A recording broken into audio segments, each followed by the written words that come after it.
почнем да снимам, защото трябва тук да свърша една работа. И след малко почвам да снимам. Хора, пак ли да ви обясням колко много тази малките деца само по 4-5-6? Буквално, вчера. Майка ми е поканила на едните приятелки с някакво малко дете на 5. Ако се вървам вън, го слушайте. И буквално идва моята стая и почва да ми крещи в ухото. Не издържах. Исках да му шибна за шмара. Сдържах се по някакъв начин. Неговите родители дойдоха. Видяха. И нищо я направиха. Тръгнаха си просто, като стоите гледай. Просто не може да ги издържам. И отих да кажа какво точно се е случило на моята майка и на родителите му.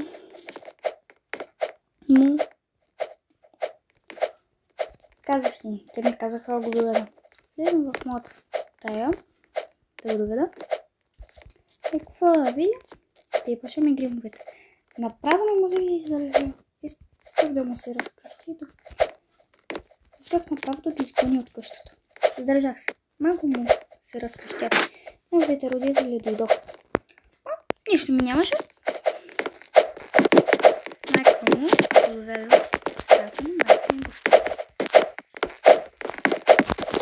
Аз нали бях с тях. Защото откъде я знам къде и какво ще бара, отивах с тях. Майката почва да шмари и дете. Не можех да се заключи и почвам да се смея силно. Майката ми изгледа хубаво с една неизна глава усмивка и на мен ми става много добре, че няма да ми се скара. Майката беше много добра, а детето завече като... да не казвам като какво. Като все едно го убиват направо. Но не често, като се едно което. След няколко часа, един или два, ми казаха, че си раснало. След няколко часа казаха, че ще си кълпат. Аз казах добре. Казах тя на малкото дете. То ме изгледа и казах чао. На мен ми беше много смешно. Сестата беше с някаква супер тъпа физиономия. Майка му се скара както винаги. Довиждаме. Ужас последен път. След 20 минути малкото дете звъни от телефона на майка си. И ми казва: ала, ти ли си какичката, на която и бяхме на гости? Аз казах да. Те казаха: малкото те каза: аз съм си забравила една играчка. Ние сега идваме да я взема и мами пак са забравили цигарите. И аз направо затворих. Не можех да издържам скапания ми глас. И затворих. Когато звъня ли те, че чух някакво звъня. Защото аз имах мама на нейните родители.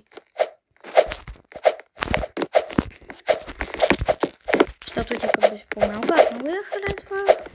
Много обичах да си играя, защото тогава бях на 5. Което беше преди 5 години.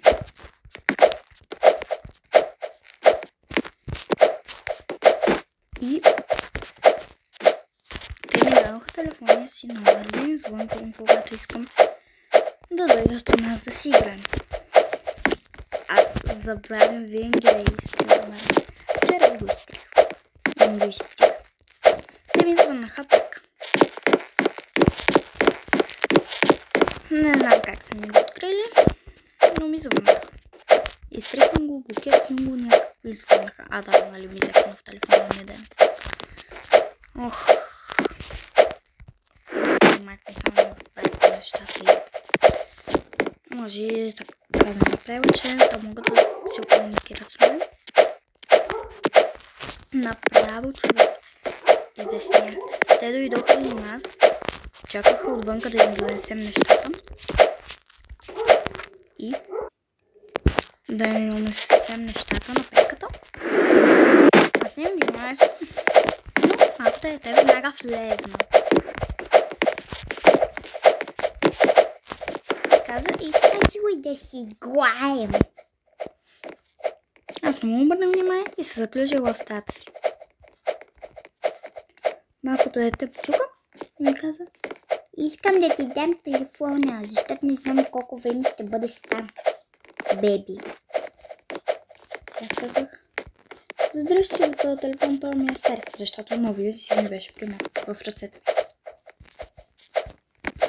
Само, че не казах какво е много стария. И казах, задръж си го. И казах, ми добре би. И си казах, бе, затишни. Още няма шокола, но айде. Чао. Казах, че беше като. Сега. Направо гръбва ми главата за.